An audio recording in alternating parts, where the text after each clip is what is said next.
Great. Our mission, Helping Parents Heal, is a nonprofit organization dedicated to assisting parents whose children have passed. Through support and resources offered, we aspire to help individuals become shining light parents, meaning a shift from a state of emotional heaviness to one of hopefulness and greater peace of mind. Helping Parents Heal goes a step beyond other groups by allowing the open discussion of spiritual experiences and afterlife evidence in a non-dogmatic way. Helping Parents Heal affiliate groups welcome everyone regardless of religious or non-religious background and encourage open dialogue. Attendance at this meeting is voluntary. We hope that participants will learn from and share with each other. Discussions here are confidential and not designed to Robert. replace Oh, traditional therapy or spiritual counseling.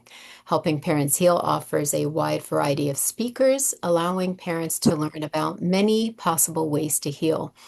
This includes presenters you want to come to this? covering progressive topics such as afterlife evidence and connecting with children who have passed.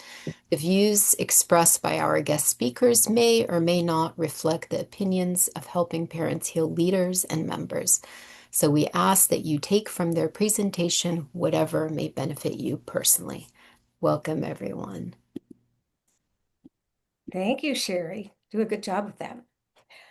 Okay, well, I love seeing you all tonight, and I'm just as you all know, soul planning is just the passion that has given me in my 31 years on this journey so much more meaning to this journey than I ever could have known. But I didn't know about it for about 9 years.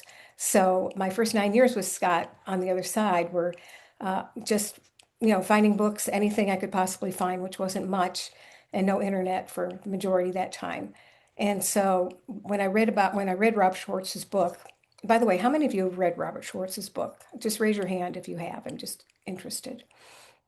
Okay, not that you have to. Um, right now, there's two of us, Maria, who's here, and I are taking a class that is somebody that studied the Rob Schwartz's book, Your Soul's Plan.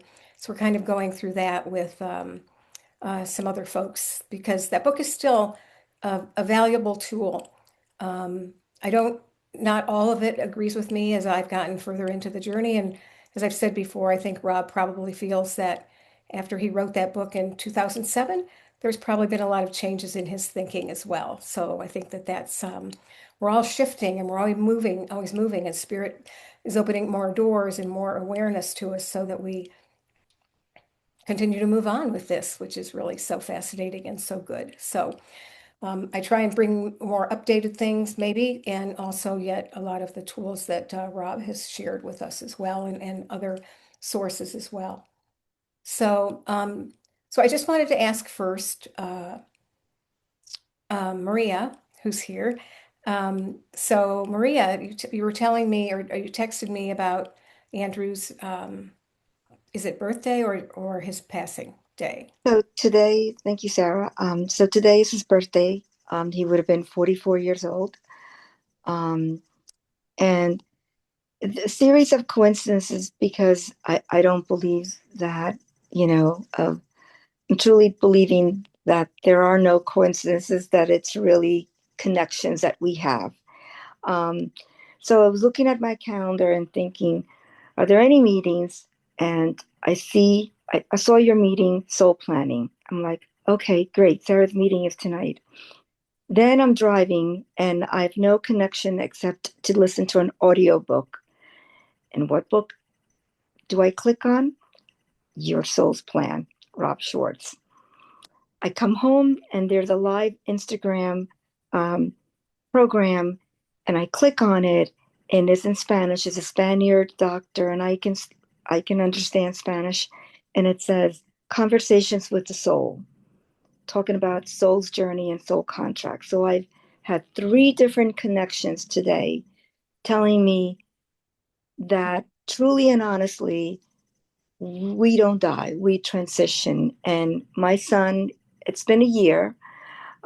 This past March was his angel's birthday. And so I feel the the intensity of the first year is sort of simmered down a little bit, but now it's real. Now it's real. Now I don't have to deal with all the chaos and all the things that all of us did. Shortly after their passing, it's things have settled down, and now it's real. And I got up this morning and realized it's my son's birthday, and I had a conversation with him this morning. And happy birthday, Andrew. And of course, I wish he was here, but I truly feel more than ever, Sarah, that our soul's journey are connected. I would not be on this journey if it wasn't for Andrew's passing. And I would not be able to say that with an open heart a year ago, because that would have been too hard, you know. But now, I truly believe my advancement, evolvement, my open to more awareness is because of his passing that has led me down this road. And I believe that he's holding my hand and that we're collaborating, we're doing things together. As you know, I'm writing his book, and it's become a passion of mine. I got to finish it this year. So, because I want to do other things. And everything that I do, it's with that consciousness that he's there. And you know he is for sure. And thank you so much because I love the word collaboration because I didn't know that for a long time. But once we realize that our children, with any sign that they bring with us, that collaboration has begun, or Yeah, anything that allows us to see, even if you see something that reminds you in a store or in on TV or whatever, I feel it's like one of those bingo moments. It's like, yes, and he's out there, she's out there somehow. And so I love the word collaboration because that's what is soul planning is 100%. We're collaborating with those that, our children and others in spirit. And it's just when you begin to see this as a much bigger picture and just not what we initially thought, or carry with us when our children pass, that they are gone. And that's one beautiful thing about helping parents heal. We have a bigger picture. We know that there is something more than just our child was cremated or buried, or that was just the end of it. And I think that that's one of the hardest things that people have to stick with when they don't have another belief system. And those of us that are here are growing this belief system and this knowing that there's so much more to this relationship with our children than we could have ever imagined. And they're making it happen. We're doing our part. You're coming to meetings, you're reading, you're doing whatever you need to do. And then we're doing our part as moms and dads and doing the best that we can, inch by inch, sometimes it feels like. And then sometimes there's those aha moments that you just cannot deny. So thank you so much for sharing that, Maria, and thinking about you today. I was, so much with that. thank, So yeah, I'm really curious. I mean, how many of you have never been here to the meeting before? Just so I know. Um, okay.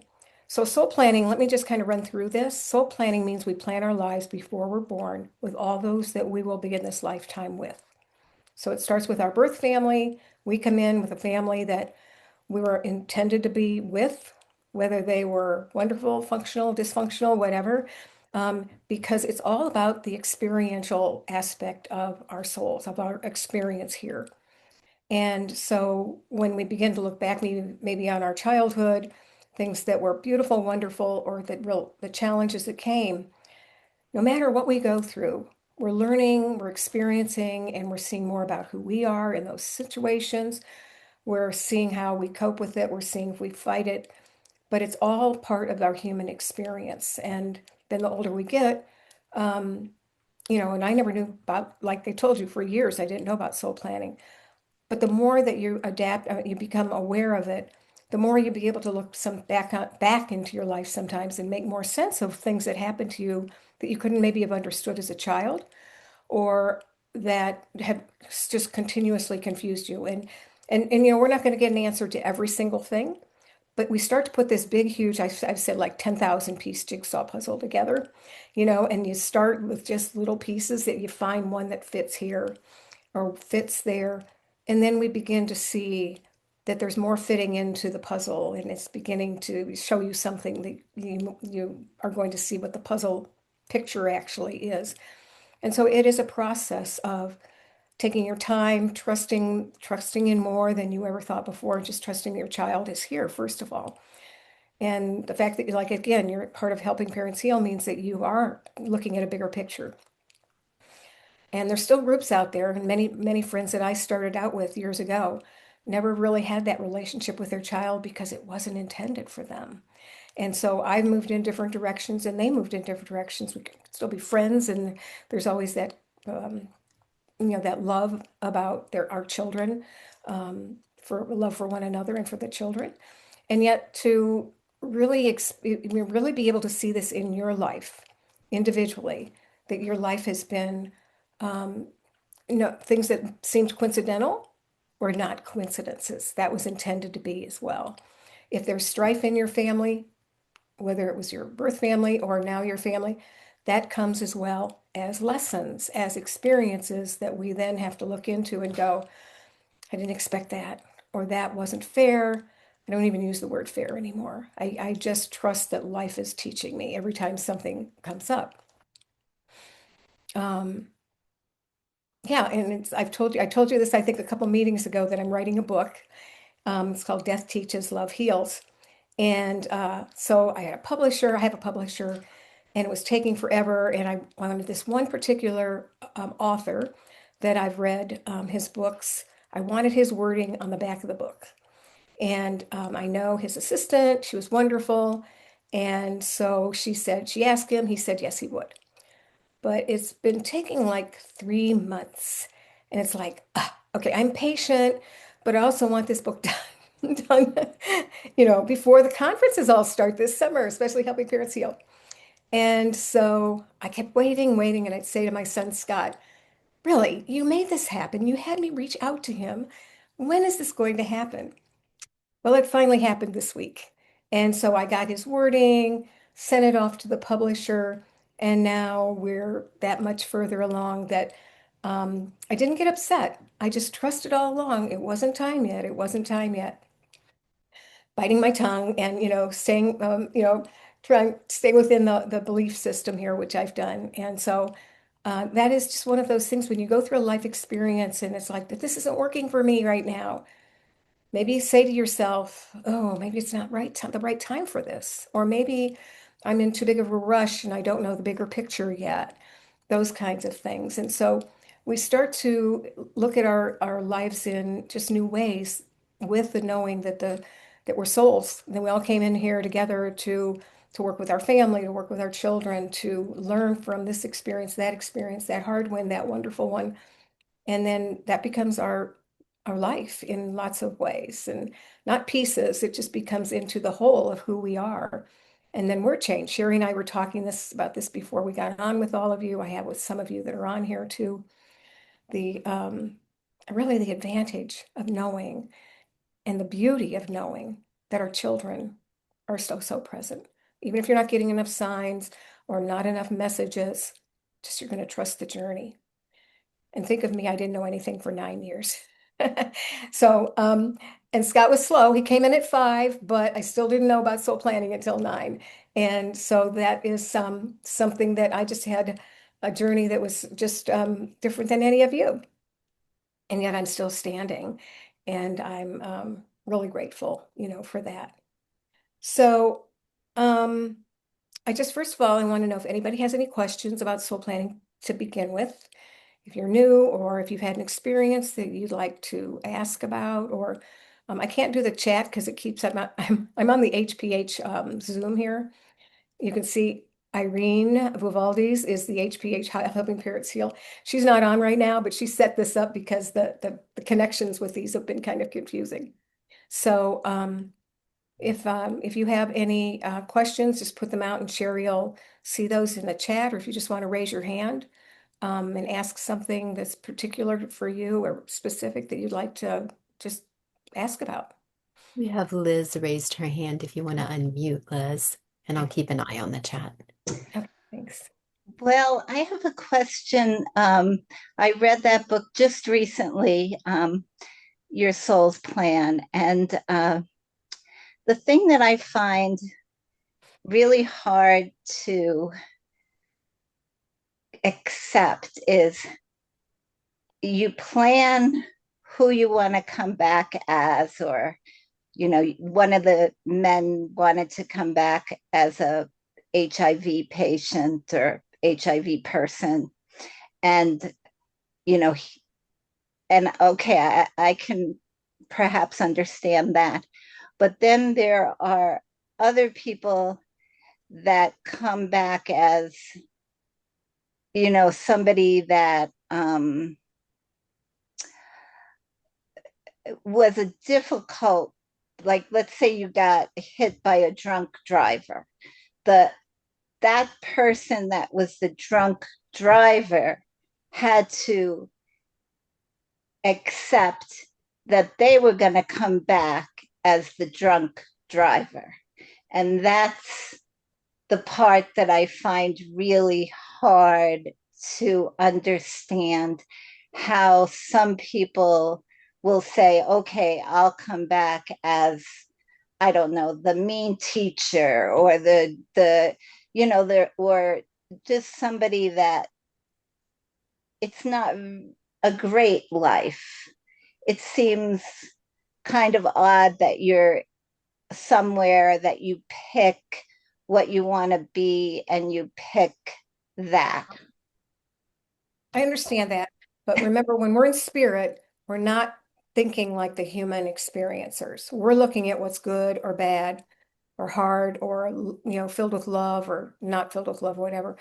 Um, when we're in spirit, we see all of these as experiences that will teach us. So, for example, with the drunk driver, by coming, he was, I can't remember the story at this point, That's but okay. The drunk driver typically is punished and has to go through a lot with that, or the feelings of like, I just created something for someone else.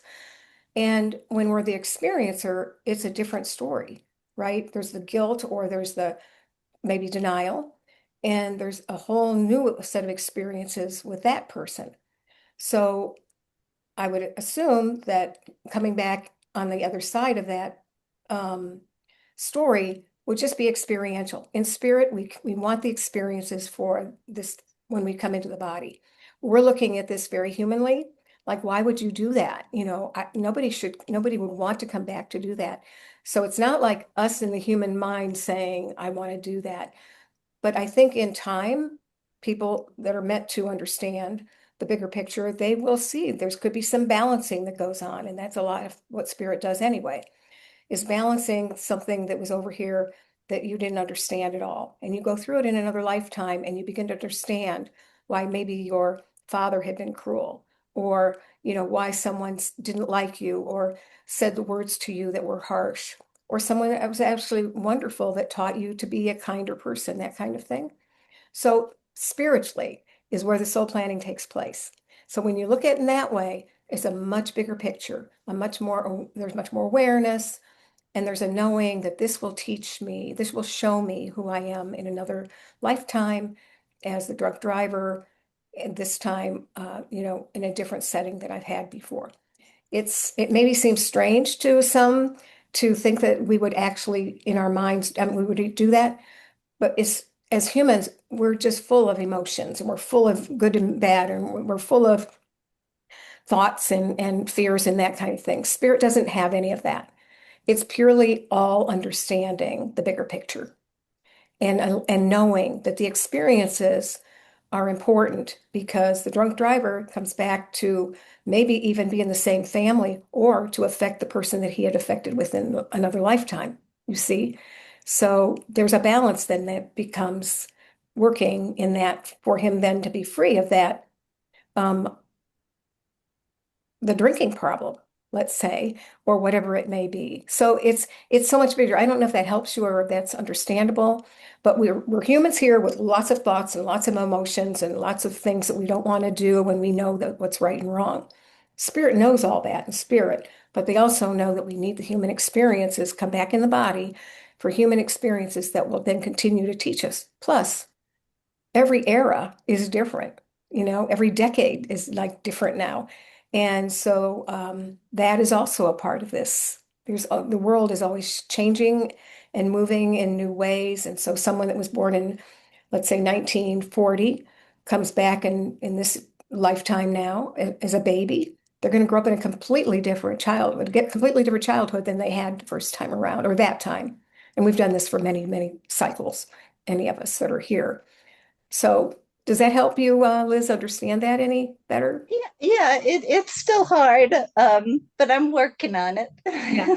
It's like two different things altogether in a way. We want the experiences when we're spiritually planning it. We come into the body, it's like, I hate this. I don't like Right. this. Or like we might even say in this body, I wish I hadn't planned this because it's happening. I mean, like I say that all the time. It's like, oh my gosh, I planned this. I must be able to do it, but this is Mhm. harder than I thought it would be. Could be something like that. Okay, Okay. thanks. Thank you. Yeah, Maria. Good. That was a good question, Liz. We all Yeah. have that. Yeah.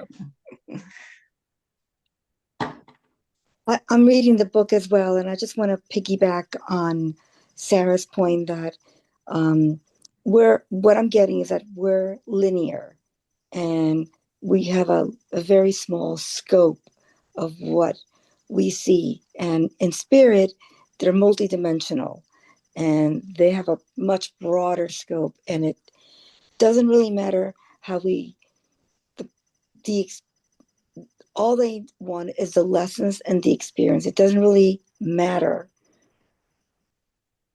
what road we take, whether it's, the good or the bad. It's just the experience.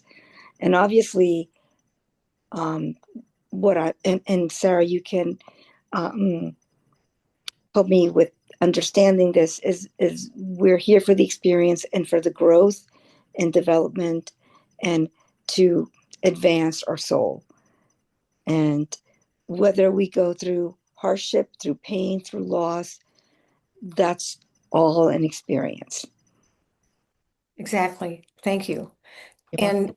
And yes, and what we're all going through here, we have one similarity, right?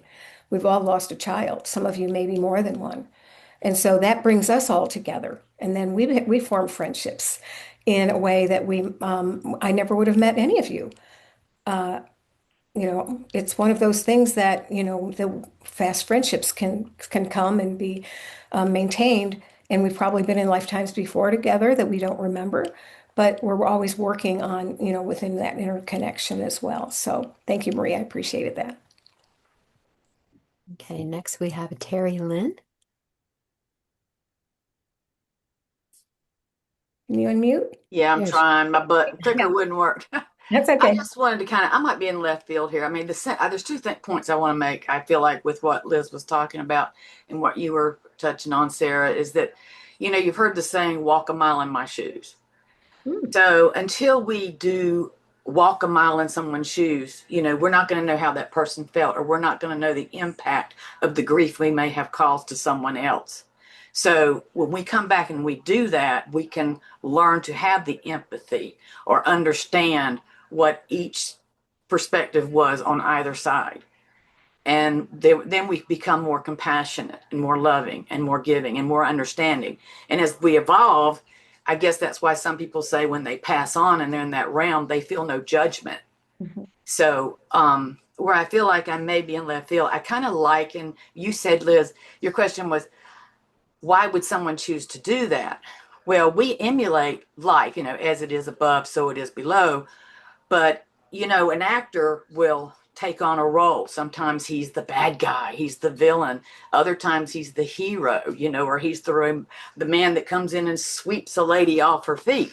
But as he's taken on these different roles, he knows it's not real. So I kind of compare that to when we're in the spirit world, we know as actors playing our role that this is not really real. However, when we come down in physical form, the veil of knowledge is cast over our eyes, so we don't remember, and then it feels real, so we can learn that lesson. So I hope that makes sense. I just see us all acting out the parts that we're supposed to act out, much like the actors give us our movies in Hollywood. So I hope that makes some kind of sense. Yeah, thank you for that. And I think when we put value to it, that is so important too, because, it's sometimes we don't understand why we're going through something, but if you can put value to it or label it, as something that must be important in your life because it's happening, or I don't like this, but it's happening, so I'm going to really pay attention to what this is. I'm being taught something new or shown something new. So I think that that's valuable as well. So yeah, thank you. See how many teachers we have here? I Yeah, appreciate wow. that. Rich Thank conversation. And you. then Janet, go ahead and unmute. There you go. Hi. This is on kind of a lighter note. I think it was Sue Frederick and Amber Briscoe, if I'm not mistaken. I was listening recently to one of their podcasts and a podcast that Sue was having. And when we decide we're going to lose a child, we've lost our child, or child's passes in this life, we look at each other like, why on earth would we have agreed to this? I mean, this is the most painful thing you can experience. This is crazy. And as Sue said, because the soul on the other side doesn't remember the pain. So they're like, oh yeah, let's do that. That'll be a good lesson. But they don't remember how deep the pain is when you're human, when you're here. And I just thought that was kind of funny, but it makes Well, sense. I'm not sure that they don't feel it, but I think they value it in a way that Okay. it's not painful. Let's put it that way. They Yeah. know that the experience is meaningful, purposeful. Yes, so it isn't painful in that way. So, Uh, yeah, thank you for sharing how that. dare they? Uh, How dare Much they? like childbirth, you know what I mean? You have the Right, pain at exactly. childbirth, but afterwards you don't remember the pain so much and you just go do it again. Yeah, good That's point. it. So, Very good. Appreciate that. Yeah. Okay. Wow, great discussion. Anyone else have anything that you want to ask or share? Okay. I want to add one thing here that I found so interesting, and I posted this on Helping Parents Heal about a month ago. So my older brother had been ill, and he passed last month.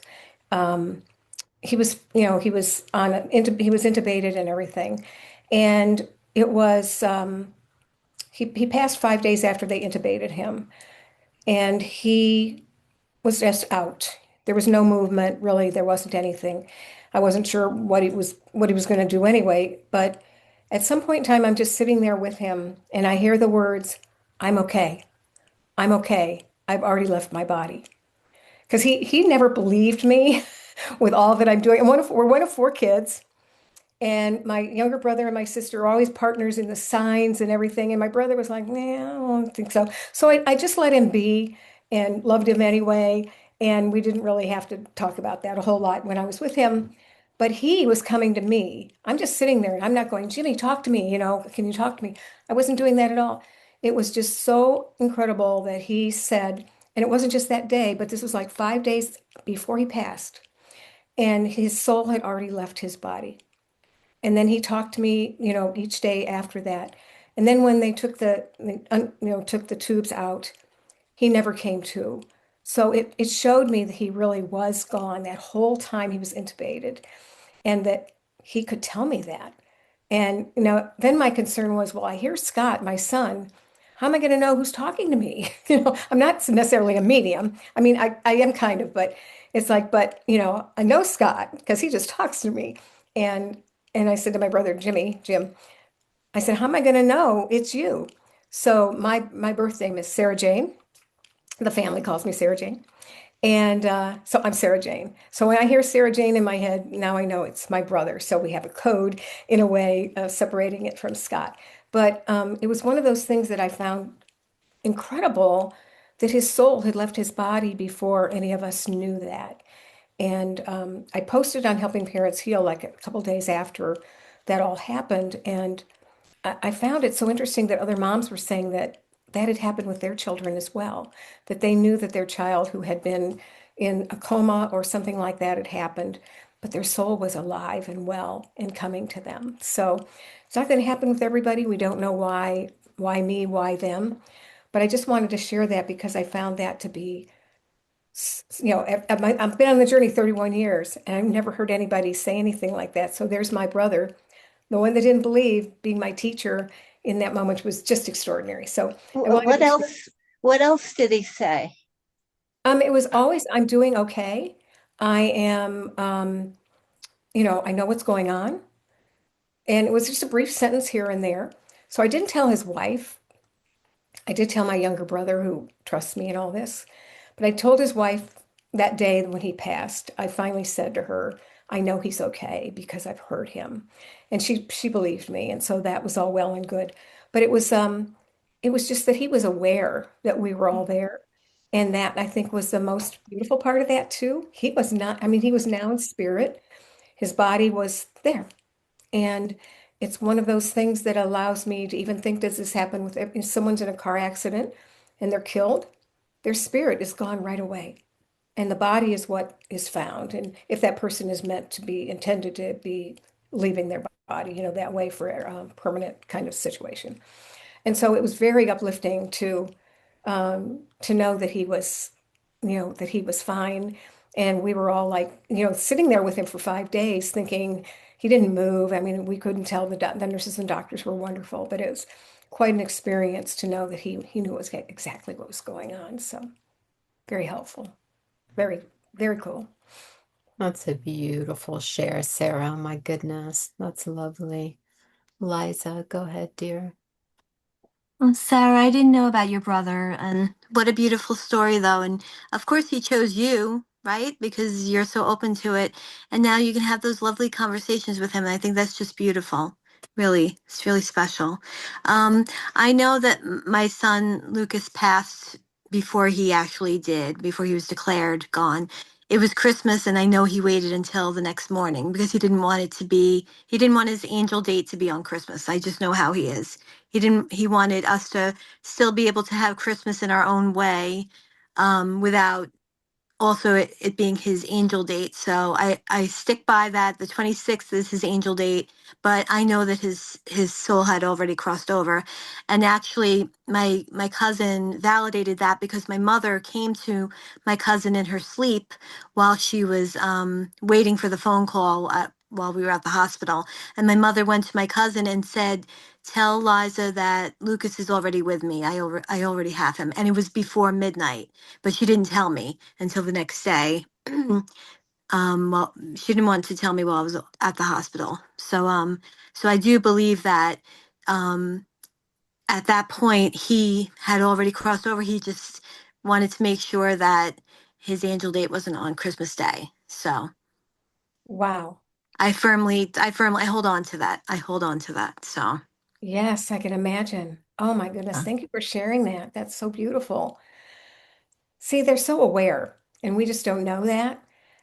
So the more that we talk about these things, the more are expanding this picture that we are learning about the spiritual relationships and the spiritual awareness that will just continue to allow us to, find healing in new ways and to be able to just see this bigger picture, which I think that they want us to know when these kinds of things happen and we're being told, or, what a medium might tell you is, always very helpful. But we're getting like officially from the horse's mouth kind of thing. And that really gives clarity and belief and that kind of thing. So I think we become more aware through all of this too, and that in the ways that, no expectations. So I don't set myself up for expectations. It's like I just trust what comes, and that's much easier than going, but wait, I needed this, or I need to hear from you now, or why aren't you giving me like something, Scott? Why aren't you giving me something now? You talk to me all the time, and I need you now. There's nothing. Hello, mom. It's a human experience, right? That's what it actually is. I need to call someone, or I need to, find another way to find my footing with that. And so, human experience, spiritual experience, soul. um, yeah, the more we're understanding that it's one and the same. And right now, my soul is in my body, your soul is in your body, and yet the soul knows it all, and we're just like, so we said, okay, this is what I'm going to look like. This is who I'm going to be. This is who I'm going to marry, or that I'm not going to marry. I'm going to have children. Oh, my child's passed. How unfair is that? Yeah, it was pretty unfair. I know that because, I experienced that as well, um, for a long time. And yet now, when we start to look at why our child passed, they're telling us in so many different ways with signs, with messages. Sometimes it's in the silence. I know that too, that they are aware and they know where we are.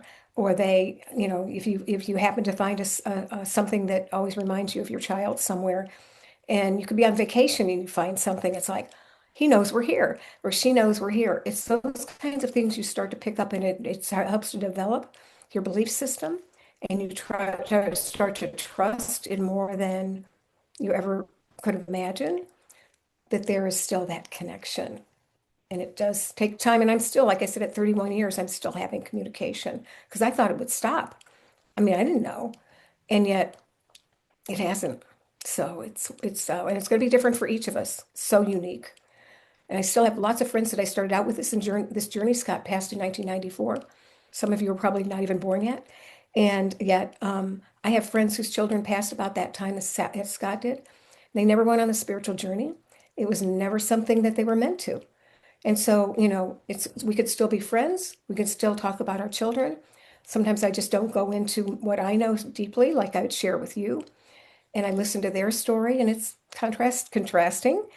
But they're finding signs, or they're finding ways to memorialize their child, which fills their heart in that way. And sometimes that's what they needed more than. I mean, I memorialized Scott in lots of ways too, but that became their healing, that they were doing something in memory of their child. So also unique, but without the hearing them, that we are, or the belief that there's a bigger picture, that they're still with us. Okay. We have Liz. She's just unmuted. So my son was on a hike, and he was up very high, like 13,000 feet in Colorado, and he fell. And I absolutely know that he left his body before he hit the ground. And I've never, ever thought any differently. I just know that he just sailed right away. And I'll believe that forever. I'm glad that you have that. I'm so glad you have that. I'm glad you shared it too. Yeah, it's Where'd hard. that It's message so come from? hard. It's within you. Yeah, Yeah. just carry that with you. Yeah. Yeah. From the second it happened, I never really ever think about what happened because I know that he didn't experience that that pain. Like I just know he didn't. Yeah. So Beautiful. I'm happy that I at least I know that. Yeah. Yes, because that's a big part of all of this as well. Yeah. Well, thank you for sharing. Yeah. Beautiful. Anyone else? Sherry, you have anything you want to share or I don't make a see comment? anyone yet. I will say, Liz, I share your belief 100% from the thousands of near-death experiencers that say they hovered over the accident or so forth. So we know that your beautiful son definitely left his body. There's no question. I was going to share with everyone when you were talking about your brother and when Liza was talking about Lucas. My father, at the end of life, was on hospice, and I was with my mom and my brother who were taking care of him. And at the end, he wasn't talking very much anymore.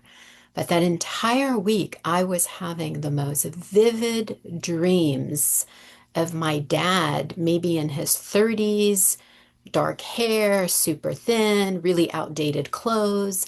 And I didn't know what was going on, but I kept having these dreams of my dad, like in his bedroom that he was in, even though he was in the bed, well into his 80s. And this kept happening, and he just looked so vibrant. And the day actually that he transitioned, I was sitting on the end of his bed with my mom, and I heard objectively a voice outside of me that said, "Don't worry about dad." And it was in Arabic, and I jumped up. And now, it was years later that I found Helping Parents Heal and found Sarah and learned. I think I was seeing my dad's soul. He had left. He was doing his thing already. And then had amazing experiences with him after. So I do believe they can tell us, if that was the agreement. Well, I think if it's came, if it was shown to you, that would be part of the agreement. And Yeah. but and now we put that together, like, oh, that was I knew that before, and so that confirms that that's part of my soul's plan.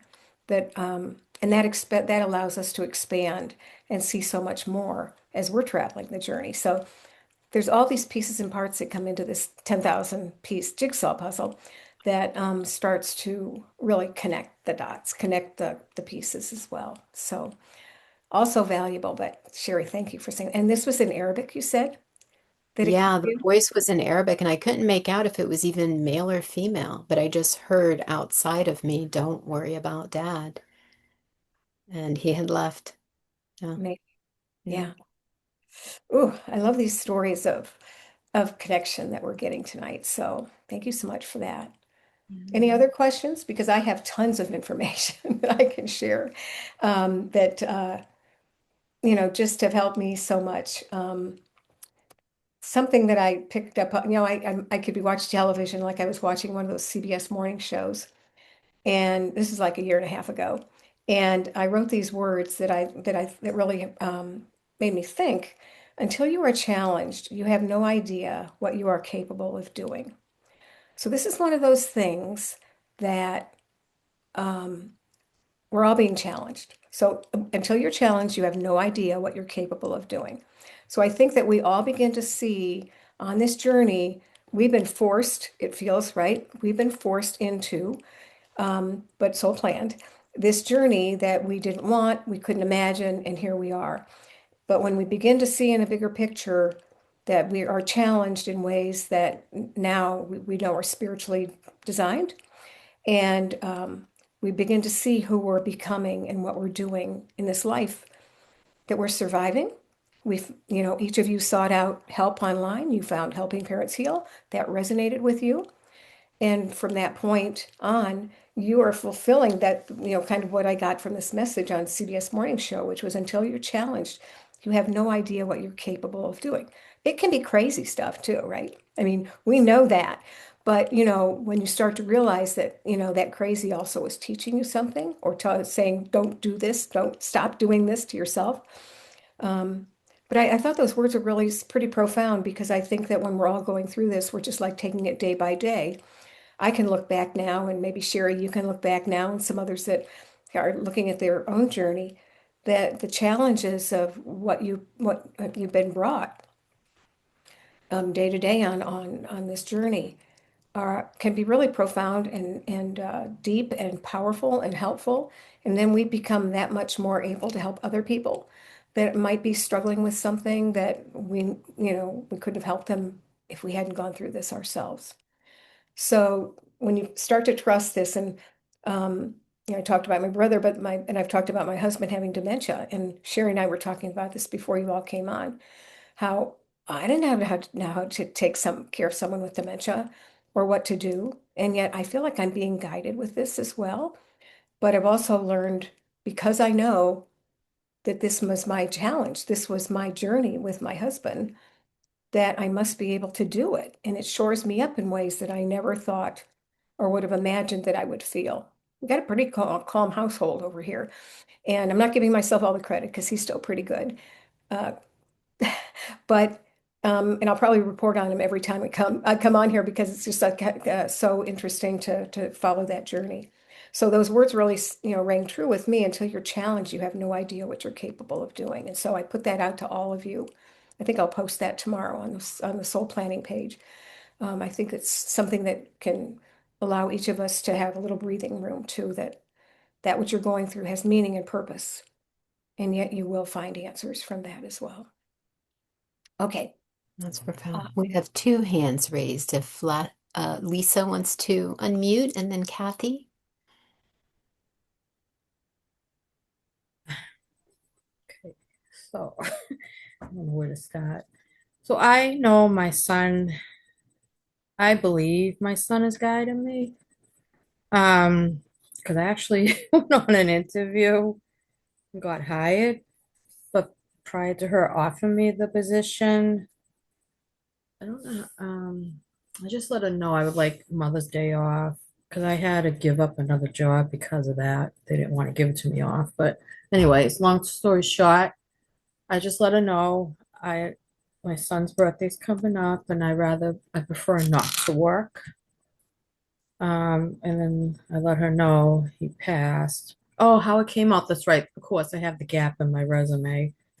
So that's when I know my son passed. Come to find out, her son passed the same year, and he was the same age. We both, I don't know, like, it was just kind of, because we're both staring at each other, like, wow, and she goes, my son's probably with your son now. I said, yeah, you're probably right. And then she offered me the position. But what I was going to talk about, I have my son's dog. She almost died in January, and I was having dreams. My son comes to me in dreams. Um, so I had a dream because she ended up ingesting something because they had to do an emergency surgery on her and found something in her intestine. But prior, and she was overnight in the hospital. I had a dream. My son was in the dream. It felt real because I looked out the window and there was my son, and he was not grabbing, dragging a limb, a huge limb from the pine tree outside. And I'm like saying to myself, I don't know. And I'm calling him Robert, Robert. And and then he turned around and smiled at me. He doesn't talk in my dreams. But then I found out the next morning they did the surgery. They found the blockage. And so they said it looked like a filter tube because the vet wanted to know, does anyone fix cars where you live, machinery and stuff? I said, well, yeah, some of the neighbors. So maybe that's where she got it. Maybe my son was trying to tell me. I don't know. But I'll tell you one thing. When his dog she was really sick for a while. I heard him a couple of times. I know it had to be him because I live here alone with just two dogs. So I think he was coming to visit her. But I trust that. yeah, I believe that. Mhm. I believe it. I just don't Well, see I see him in dreams, but then I'll hear him in the house or even outside. And then over my mother's house for Mother's Day, um, I felt someone poke me, and I felt it here too in my house too at times. Like, so I think I don't know. I don't know how to explain it. Like, I just get the feeling it was him. just trust that. Yeah, Yeah. Magical things. yeah. Yeah. Okay. Well, thanks for sharing. You're welcome. Yeah. Go ahead, Kathy. That was a sweet story, Lisa. I'm happy the dog's okay. Hi there. Um, um, I just love listening to everyone. Oh, hold on, sweetie, I'm in a meeting. Talk about the soul plan. It's the only thing that makes sense to me. And something that started happening to me is I definitely heard my son. And then in the last couple of months, I've been getting like communication in books, which is like I'll get like a drop in or an idea or something that comes to me, or I'll hear his voice. and something will come to me, and then I'll get drawn to a book and open it, and the same thing will be in the book. And it's very validating and beautiful. And I'm a little shy about sharing it, but I wanted to share today because as I was sitting here, I haven't read the Soul's Plan book yet, but I did ask for some signs for Mother's Day. And since we're all mothers on here, I was listening to you and heard, go get the book, Mom. So I got it, and he's like, open the book. So I opened it, and on page 210, um, it says, he had just written me a beautiful letter for Mother's Day telling me how much he loved me. So validating. I'm just taken right to those words. And I know that's a message for all of you. So Yes, I wanted beautiful. to share it. Oh, that's amazing. Oh, look at the hearts. We all love it. Yay. Yeah, that's beautiful. I've done that before, open up a book and just found something that was so perfect. So, yeah, they find all these different ways, don't they, to connect with us and surprise us. And I think that's part of the beauty of all of this connection and learning to trust in a bigger way than we ever could have known. And then when we share with one another, we uh, we open those doors and that awareness too. So thank you for that. I love it for you. Yeah, it's so beautiful. And I find the more that I learn and the more that I open myself up and the more that I see the different ways that signs can come in, the more they come in and the more I see them and the more it all helps so much. So just wanted to tell you all this beautiful message about Mother's Day since we're all mothers. So Yeah. And it's a hard day. How long has it been for you? almost 2 years. Oh, yeah, not very long. Yeah. Yeah. Yeah. Well, I'm glad that that happened on Mother's Day. It's just so beautiful. Thank you. Yeah. And for all of you on Mother's Day too, we know that that's a day that is just so feeling unpredictable. I hope that, as you go into those, you begin to trust that somehow our children are there somehow. Just talk to them. They don't have to be responding, but just talk to them. And it's one of those things that you can never quite. I'll tell you what happened to me. Um, I told Kieran Schuster, who's here. So the day, like a week, no, maybe a few days before Mother's Day, I was at the grocery store with my husband. He loves to look at the birthday cards, that funny ones and everything. So we're looking at the birthday cards, and all of a sudden my thought was like, oh, I need to buy a card for somebody, but I don't remember who or what, for what, birthday or whatever. So I'm thinking for a moment, and all of a sudden the music on the speaker in the grocery store starts playing Jesse's Girl. So Scott's last name was Jesse. That was my married name. That it's not anymore, but so Scott's last name was Jesse, and Jessie Girl plays. And I've heard that like in the last couple of months. This is the second time that song has come to me just out of the blue in a restaurant or something. This was the grocery store. So it's like, I said to my husband, I said, Jay, look, Scott's talking again with this Jesse's Girl song. So, I still didn't know who I was going to get a card for or what it was for. So I started just walking along, the aisle with all the cards and looking at the different, this was birthday, this was this is, went around the corner, went all the way back up the top of the aisle, and I got to Mother's Day. It's like, oh, Mother's Day. Oh, yeah, Hannah. I needed to buy Hannah a card. She was the first person that received Scott's scholarship. She was so sweet. She started sending me Mother's Day cards at that time because Scott was my only child. So it was the Mother's Day card that I got from her. And it was so, Scott brought me right there. But first, before I mean, I knew it was Hannah, but then I found this other one that says, Happy Mother's Day, Mom. So of course I pick it up and I look at it and it's like, this one's for you, Mom. This one's for you. So he took me all the way around to go to get a Mother's Day card for Hannah, and he picked one out for me as well. And I've never had that happen in these 30 years, that 31 years. So it's just trusting in ways that we learn how our kids communicate with us, and even in the unknowing, which I had no idea what I was doing that day, obviously, and was taken right to where I needed to be. So I wanted to share that as well. Um, yeah, just open mind, trust, and if nothing is coming, you almost have to trust that too, because you've got to trust the timing. They know our journey. There's no doubt in my mind. They know where we are.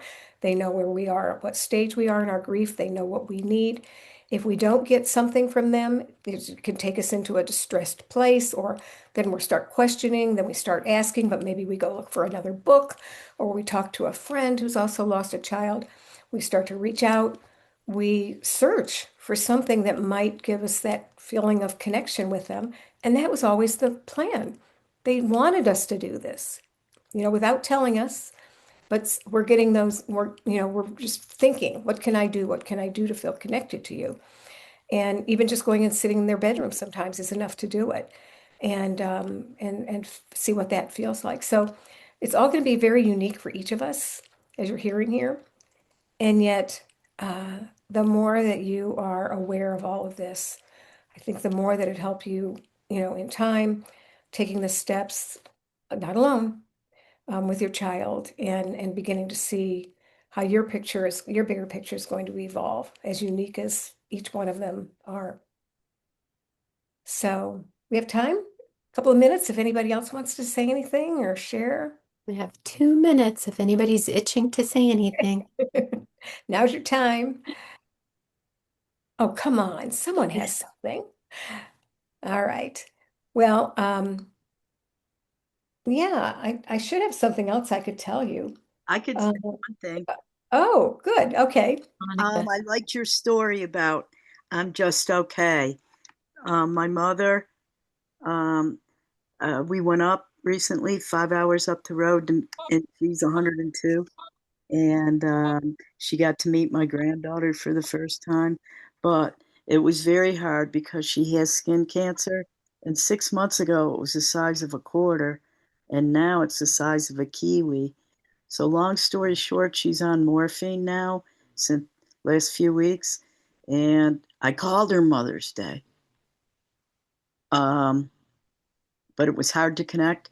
She's in and out of consciousness.